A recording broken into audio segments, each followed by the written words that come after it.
Yo, yo, yo, we back with another video. The productivity traps that's killing developers. In all honesty, I feel like AI is just not allowing people to problem solve, and that's what's killing developers. People not being able to know what the fuck they gotta do to solve a problem. But let's kick it off, baby.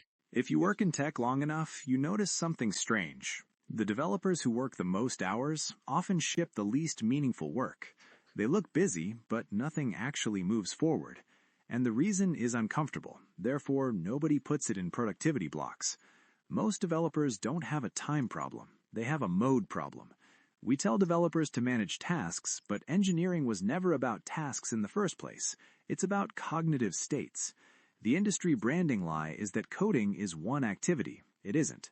Treating everything as coding is how you pay the invisible 40% productivity tax called context switching. You write logic, but a Slack message arrives. You answer it, therefore your mental model resets. You return to the code, but now you're reconstructing context instead of building systems. That reconstruction is the real bottleneck. And CEOs care because context switching doesn't just slow developers down. It inflates delivery timelines. Yeah, that's a good one. I honestly feel like, and this is why I take a break from coding or vibe coding, whatever the fuck you guys want to call this shit nowadays. Right? Damn, even just got the AI tool. But yeah, whatever the fuck y'all want to call it. Because if you can't dedicate at least 4 hours to just concentrated work in this field, you're fucked. Like, you know what I mean? Like you may think that you know how to multitask, but because you're working with theory, logic, and a lot of other things, it's like you remember, I don't know if you guys watched the Powerpuff Girls intro, right? I think that's the one. And then he's mixing all of these ingredients and stuff like that. Imagine if he had a phone call in between mixing the ingredients. Hello, or debt collector call or some shit like that. How the fuck you think the Powerpuff Girls would have turned out? You get what I mean? Like that's basically what we're doing. We're fucking conjuring some shit. So be mindful that, like you should be focused. Like this is one of them industries where you probably don't want to be on the phone too much because you will not be successful. Increases That's bugs and 100%. quietly doubles cloud bills when rushed fixes hit production. Here's the technical truth most people learn too late. Engineering requires three different brain states: deep mode, review mode, and sync mode. They do not overlap. Deep mode is the maker state. Architecture decisions, complex logic, greenfield development. You are not typing fast here, but validating decisions that will exist for years. In 2026, this is where AI actually belongs. AI generates output, but you audit it.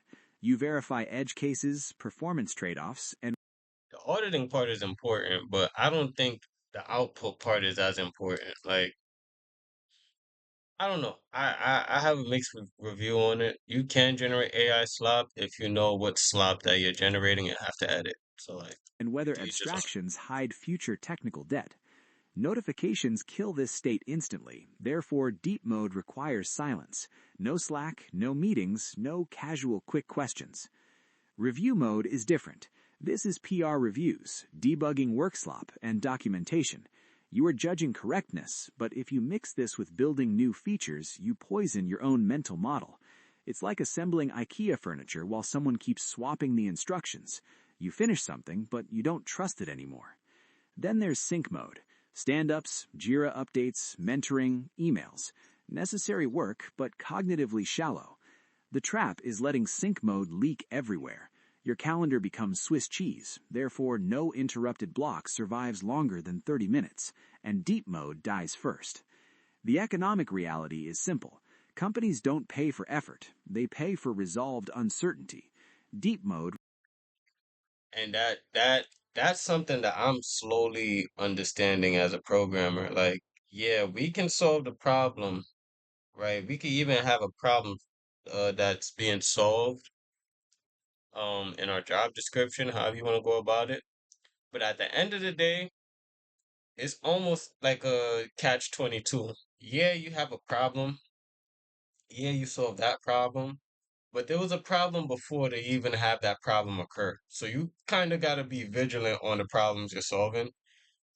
to make sure that you're not ultimately hindering what the problem was in the first place. I give you an example. Streaming platforms. The problem was, I guess, people wanted to sell their items, not have it pirated. That was the original problem. In comes Netflix, for example, and this term came from academics, so I give him his credit. But in comes Netflix, they solved that problem. How?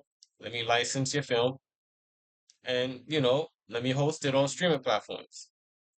Now the problem in today's world is everyone wants to have a streaming platform of their own, so they don't have to license to Netflix. You get what I mean? That's why I gave a heads up to academics because he showed me what the business model was.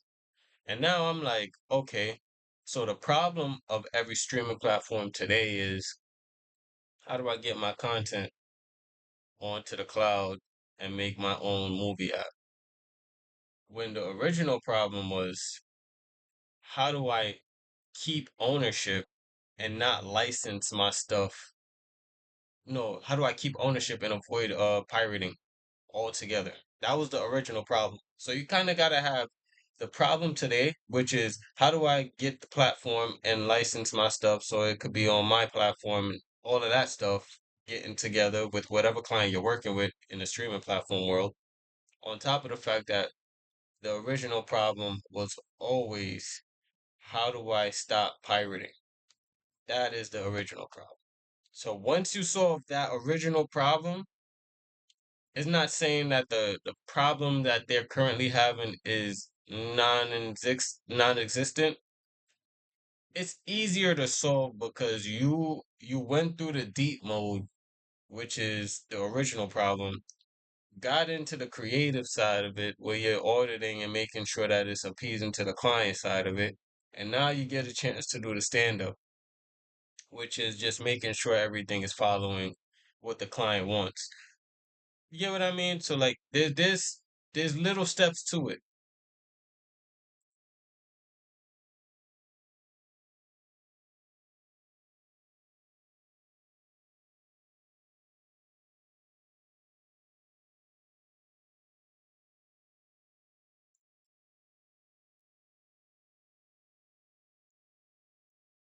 Audio went out. So yeah, this is just trying to fix my camera, but It we'll reduces continue. uncertainty, but fragmented days prevent it from happening.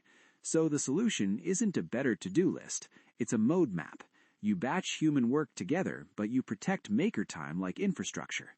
Gatekeepers used to be compilers and hardware limits. Now the gatekeeper is attention, and most developers give it away for free. 100% giving it away for free.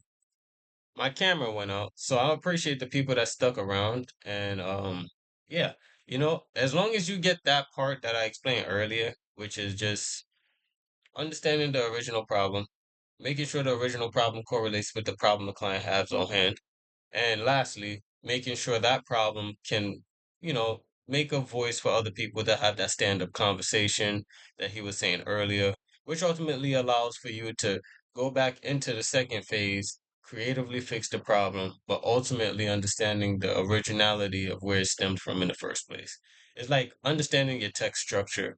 You can't just recreate everything all at once. But I hope you guys enjoyed the video and sorry about the camera delay. Seriously, go subscribe to Dev's Plate and hopefully you guys subscribe to my channel. But I'll see you in the next one.